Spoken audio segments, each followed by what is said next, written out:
সামগুৰিৰ পুৰণিগুনা মুৰাণীৰ প্ৰণৱজ্যোতি বৰাৰ ঘৰত উপস্থিত ধুবুৰীৰ সাংসদ ৰকিবুল হুছেইন।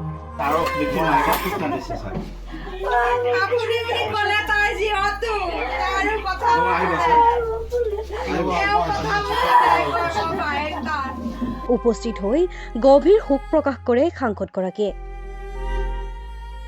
সামগুৰিৰ প্ৰাক্তন উপসভাপতি তথা বৰ্তমানৰ যুৱ কংগ্ৰেছৰ সম্পাদক আছিল প্ৰণৱজ্যোতি বৰা।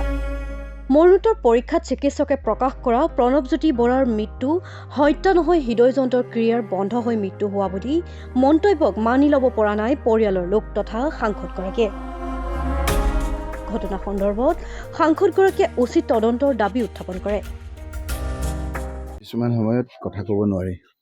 প্ৰণৱজ্যোতি বৰা মোৰ পৰিয়ালৰ এটা সদস্যৰ দৰে আছিল।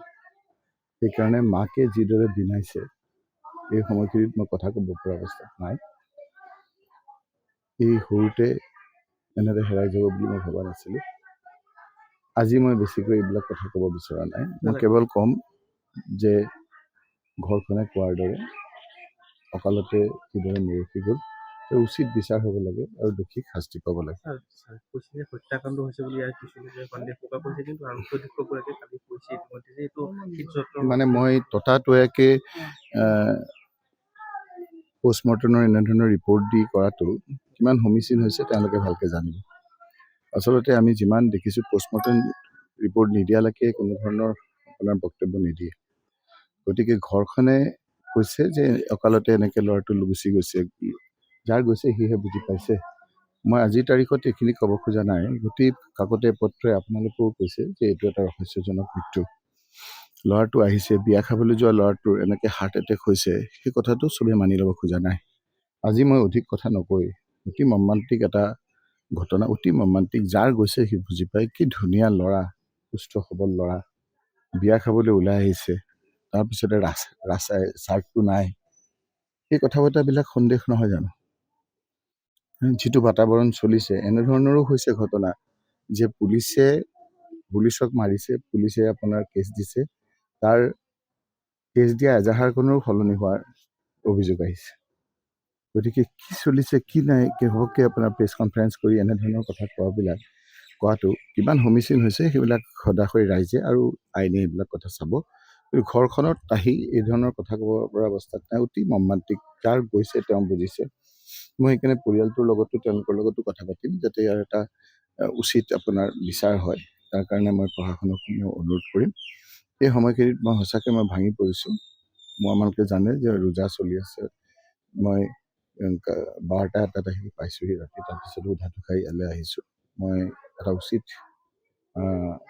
বিচাৰ হৈ যদি কোনোবা দোষী আছে, চাৰ্টটো নাই, তাৰপিছত কেনেকৈ হাৰ্ট এটেকত বস্তুটো সন্দেহজনক। এতিয়া মই ইয়াত আহি বুজিলোঁ যে যিটো চাৰ্ট পিন্ধি আছে সেই চাৰ্টটো মৃতদেহে পিন্ধি থকা নাই। কথাটো সেইবিলাকতহে আহিছে। আৰু যিটো ঘৰত আছে তেওঁলোকে কোৱা মতে সেই ঘৰখনত কোনোদিন আপোনাৰ দৰ্জাখন নামাৰে, সেইদিনা মাৰাৰ ভিতৰত আছে। তেওঁলোকে কোৱা লোকে, মইতো ইয়াত নাথাকোঁ। গতিকে কথা বতৰাবিলাক তদন্ত হৈ আপোনাৰ কথাবিলাক ক'ব লাগে। আৰু নহ'লে আজি নহ'লেও কালি সঁচাটোতো ওলাব। তো কোনো ঢাকি ৰাখিব নোৱাৰে। সঁচা আমাৰ ওলাব, সঁচাটো উলিয়াব লাগিব। আৰু এনেদৰে অসমীয়া ডেকা ল'ৰাজনক এনেদৰে গুচি যোৱাটো আমি কেতিয়াও এৰি দিব নোৱাৰোঁ। গতিকে ইয়াৰ উচিত বিচাৰ হ'ব লাগিব। সাহসেৰে এই কথাবিলাক সকলোৱে ক'ব লাগিব। মই পৰিয়ালৰ লগতো কথা পাতিম, ওচৰ চুবুৰীয়াৰ লগত কথা পাতিম, ফোন আছে, কাৰ লগত কথা পাতিছিল, কি আছে, সেইবিলাক কথা বতৰা চাই এটা উচিত বিচাৰ কৰিব বুলি মই আশা কৰোঁ। সামগ্ৰী যুৱ কংগ্ৰেছৰ সম্পাদক আছিল। যুৱ কংগ্ৰেছতো কিছুমান হয় কি দলীয়গত হৈ ব্যক্তিগত হৈ যায়। মোৰ পৰিয়াল, তেওঁ গোটেই পৰিয়ালটোৰ লগত মোৰ তেওঁৰ সম্বন্ধ অতি মৰ্মান্তিক। তেওঁ চবেই জানো অতি মৰ্মান্তিক। মই আঘাত পাইছোঁ, উধাটো খাই আহিছোঁ। মই আজি ইয়াত আহিব পৰা মই বহুত ভাগৰি জুগৰি আছোঁ। মই দূৰৰ পৰা আহিছোঁ, কিন্তু আজি উধাটো খাই ৰাতিপুৱাই আহিছোঁ। আকৌ এতিয়া মই বহুত দূৰলৈ যাম, অকল এইটো কাৰণে আহিছোঁ। অতি মৰ্মান্তিক আঘাত পাইছোঁ। ঘৰখনত আহিলেতো আৰু ভাঙি পৰিছোঁ। মাকজনী এতিয়া কাৰ লগত থাকিব, কি কৰিব, সেই ধৰণৰ কথা বতৰাবিলাকো আমি কিছু দায়িত্ব ল'ব লাগিব।